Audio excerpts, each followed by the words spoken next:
শনিবারের স্পোর্টস স্কোপে আপনাদের সবাইকে স্বাগত জানাচ্ছি। আজকে শুরু করছি আইপিএল দিয়ে। আইপিএল বা ইন্ডিয়ান প্রিমিয়ার লিগ প্রায় চূড়ান্ত পর্বে পৌঁছে গিয়েছে। গতকাল গুজরাট টাইটান্স পরাজিত হয়েছে মুম্বাই ইন্ডিয়ান্সের কাছে। মুম্বাই ইন্ডিয়ান্স প্লে অফে আরেকটি ম্যাচ খেলবে পাঞ্জাব কিংস 11-এর সঙ্গে। রোববার এই খেলাটি হবে এবং রোববার এই খেলাটির পর বুধবার দিন ফাইনাল হবে। ফাইনাল ইতিমধ্যে পৌঁছে গেছে রয়্যাল চ্যালেঞ্জার্স বেঙ্গালুরু। অর্থাৎ সেমিফাইনালে আসল খেলাটি হবে মুম্বাই ইন্ডিয়ান্স এবং পাঞ্জাব কিংস 11-এর মধ্যে। বলা যেতে পারে যে পাঞ্জাব কিংস 11 এর আগে একটি ম্যাচে পরাজিত হয়ে তারা শেষ পর্যন্ত রয়্যাল চ্যালেঞ্জার্স ব্যাঙ্গালোরের কাছে হার মারলেও তারা প্লে অফের আরেকটি ম্যাচের সুযোগ পাচ্ছে মুম্বাই ইন্ডিয়ান্সের বিরুদ্ধে প্রতিদ্বন্দ্বিতা করার। সেই প্রতিদ্বন্দ্বিতা হবে রবিবার দিন, অর্থাৎ কাল সেই প্রতিদ্বন্দ্বিতা হবে। সেই প্রতিদ্বন্দ্বিতা যারা জিতবে তারা বুধবার দিন ফাইনাল খেলবে আইপিএল এর রয়্যাল চ্যালেঞ্জার্স বেঙ্গালুরুর বিরুদ্ধে।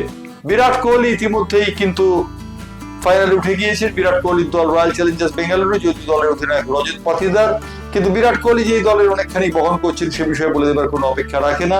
অতএব বিরাট কোহলির ওপর অনেকখানি নির্ভর করবে বুধবারের ফাইনালে ভাগ্য। এবারে আসি গুজরাট টাইটান্স বনাম মুম্বাই ইন্ডিয়ান্সের খেলা। গুজরাট টাইটান্স বনাম মুম্বাই ইন্ডিয়ান্সের খেলায় গুজরাট টাইটান্সের খেলোয়াড়দের কোনো মতেই ক্ষমা করতে পারছেন না দলের অধিনায়ক শুভমন গিল মনে করছেন তিনি এক রানে আউট হলেও তিনটি সহজ ক্যাচ নষ্ট করে গুজরাট টাইটান্স কালকের ম্যাচটি তারা পরাজিত হয়েছে মুম্বাই ইন্ডিয়ান্সের কাছে। এবং রোহিত শর্মা 3টি ক্যাচ মিস করার ফলে রোহিত শর্মা শেষ পর্যন্ত 81 রান করে বা 8-এর ঘরে রান করে নিজেকে প্রতিষ্ঠিত করেছেন এবং তার কাছে পরাজিত হয়েছে এই গুজরাট টাইটান্সের সাই সুদর্শন এবং অবশ্যই আর একজন খেলোয়াড় যার নাম ওয়াশিংটন সুন্দর।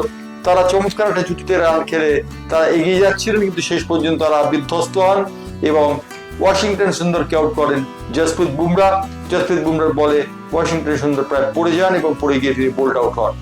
জসপ্রীত বুমরাকে কৃতিত্ব দিচ্ছেন সমস্ত খেলোয়াড়রা এবং জসপ্রীত বুমরার বুদ্ধিমত্তার সঙ্গে বল করার জন্যই গুজরাট টাইটান্স মুম্বাই ইন্ডিয়ান্সের কাছে পরাজিত হলো। ওয়াশিংটন সুন্দর এবং সাই সুদর্শনের জুটিটা ভেঙে গেল বলে অনেকে মনে করছেন।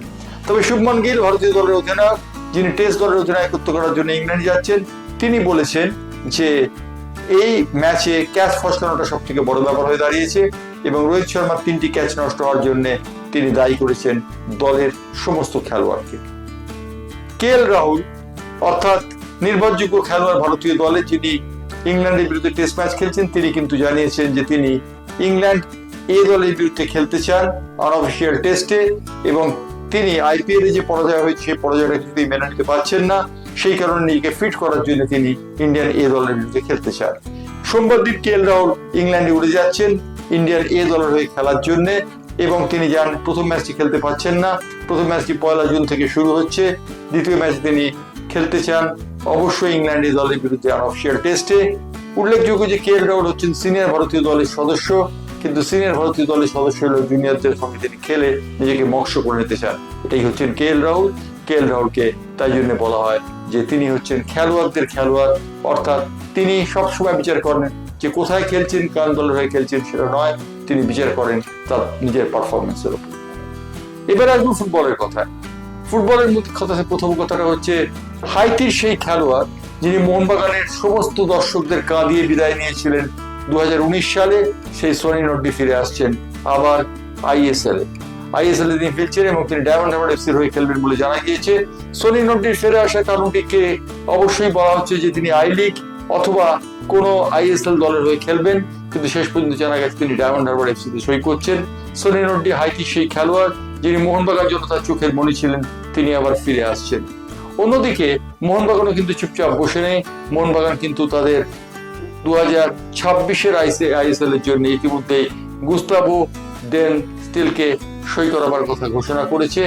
এই স্প্যানিশ অ্যাটাকিং খেলোয়াড় স্প্যানিশ ফুটবলে গোল্ডেন বলের অধিকারী হয়েছে। অতএব তিনি এলে যে মোহনবাগান দলের শক্তি অনেকটা বাড়বে সে বিষয়ে বলে দেবার অপেক্ষা রাখে না।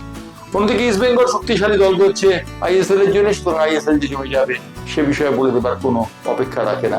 তবে সনি নড্ডির ডায়মন্ড হারবারে ফেরার আসাটা সব থেকে বড় খবর এই মুহূর্তে, যা স্পোর্টস স্কোপ আপনাদের আজকে জানালো। সনি নড্ডি ফিরে আসছেন ডায়মন্ড হারবার এফসির হয়ে। এই কথা জানিয়ে স্পোর্টস স্কোপ আজকে শেষ করছি। আবার সোমবার দিন আসবো স্পোর্টস স্কোপের নতুন সংস্করণ নিয়ে।